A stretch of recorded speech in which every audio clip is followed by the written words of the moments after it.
On the sidelines of the World Youth Forum, ladies and gentlemen, I'm joined by two of the participants from Russia, Maria and Rinat. Maria is a water resources expert and Rinat is a UN volunteer.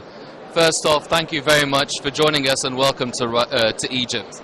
Thank you so much. It's a pleasure to be here. Thank you so much. It's a pleasure to be here.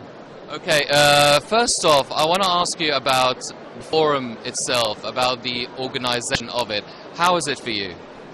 It's really great. I really appreciate the opportunity to collaborate so much with people who share the same goals with me. And Rinat, what about the COVID precautions? I mean, obviously we just got out of, and hopefully it's done, the pandemic, but what about the precautionary measures, the masks, the social distancing, the PCRs, everything?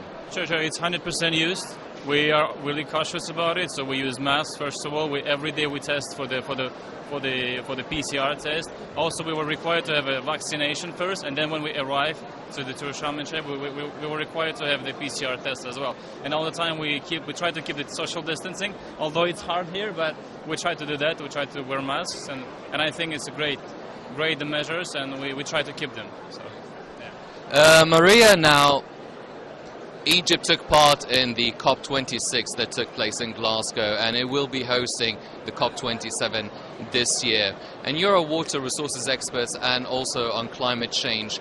How fair or how big do you feel the task of really managing the water resources and the scarcity of it and climate change as a whole? Yeah, of course, we all agree with the problem is really big right now and we'll face it all together. But if we keep international cooperation, we can manage it. That's what I can say. And it's a great path for the COP27 in Sharm el-Sheikh this year.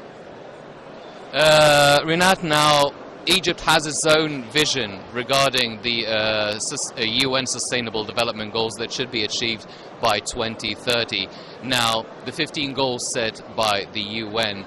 How far is Egypt? I mean, maybe you're not an expert on how the sustainable development process is taking place here in Egypt, but as a whole, the UN, how far do you feel the rest of the countries are achieving in terms of really fulfilling the maximum potential of sustainable development? So, see, basically, the SDGs, So we are lagging behind, unfortunately, on SDGs because of the COVID, and COVID exacerbated the process, but because of the COVID. So we had a slow economic growth, the pandemic is growing. Unfortunately, we're lagging behind on SDGs, but now, since the recovery is coming, we see that there is a potential for growth for Egypt, for all countries, and we see that there is a positive trend.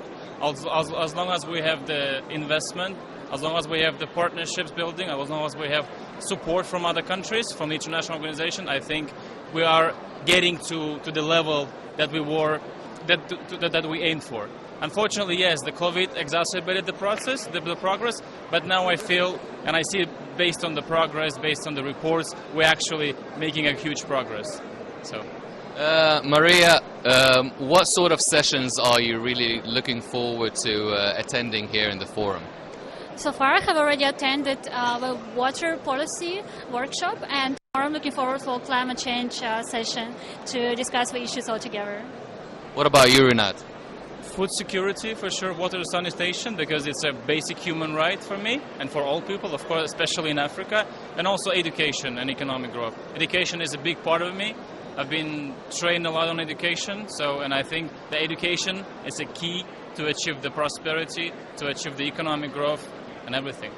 Ladies and gentlemen, those are two of the participants from Russia coming to the World Youth Forum, really discussing a lot of the issues being focused on during the 4-day World Youth Forum. Thank you for joining us.